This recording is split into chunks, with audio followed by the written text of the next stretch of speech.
বর্তমানে কি একটা অবস্থা। বাংলাদেশের কিছু মানুষ মালয়েশিয়াতে আওয়ানের লাগিয়া আন্দোলন, মিছিল, মিটিং, মানববন্ধন অনেক কিছু করতেছে। যেই কোনো কিছুর বিনিময় হোক, মালয়েশিয়া যাইতে হইব। কারণ মালয়েশিয়া টেহার খুনি। মালয়েশিয়া গেলই টেহা। মালয়েশিয়ার রাস্তাঘাটে টিয়া ফেলাই রাখে। মালয়েশিয়ার আনাচে কানাচে চিপা চাপায় টিয়া ফেলাই রাখে। মালয়েশিয়ার জঙ্গল নদী নালার আশেপাশে টিয়া পয়সা ফেলাই রাখে। মালয়েশিয়া গেলই টেহা। মানুষ কত বেয়াকুব হয়।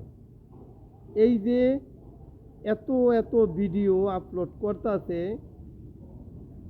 টিকটক, ফেসবুক, ইউটিউবে, এই ভিডিওটা কি একটা ভিডিও দেখে না? দেখে কি মানুষ সচেতন হইতে পারে না যে যাইতে হইব? যেই জায়গায় 2022-23 সালে লোকগুলা ঢুকছে, এই লোকগুলা বর্তমানে মালয়েশিয়ার টিক্কা থাকাটাই অনেক কষ্টর, কষ্টসাধ্য হয়ে গেছে গা। প্রতিটা দিন, প্রতিটা রাত হতাশা এবং যন্ত্রণায় কাটতেছে। অথচ বাংলাদেশের কিছু মানুষ মালয়েশিয়াতে আওয়ানের লাগে আন্দোলন, মিছিল, মিটিং করতেছে। তাগরে কে বুঝাইব? যার জ্ঞান নাই, যার বিবেক নাই, যার কি কম আর এখন লাভ আইতেছে আওয়ানের লাগিয়া, আইয়া আবার জাওনের লাগিয়া লাভ আইব। বর্তমানের পরিস্থিতি খুবই খারাপ।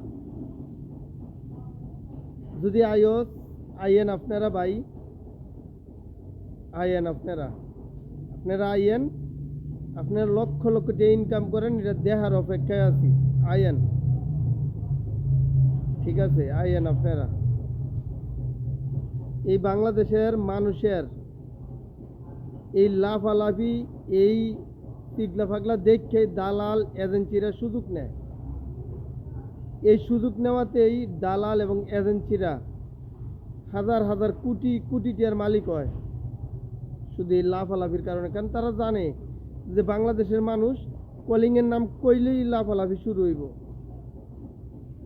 এই জায়গায় কাজ আছে নাকি নাই, বেতন পাওয়া যায় নাকি যায় না, তার কোনো হিসাব নিকাশ কারো কাছে নাই।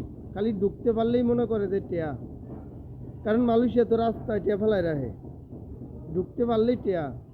আয় ভাই আয়, দেহার অপেক্ষায় রইলাম। আয়।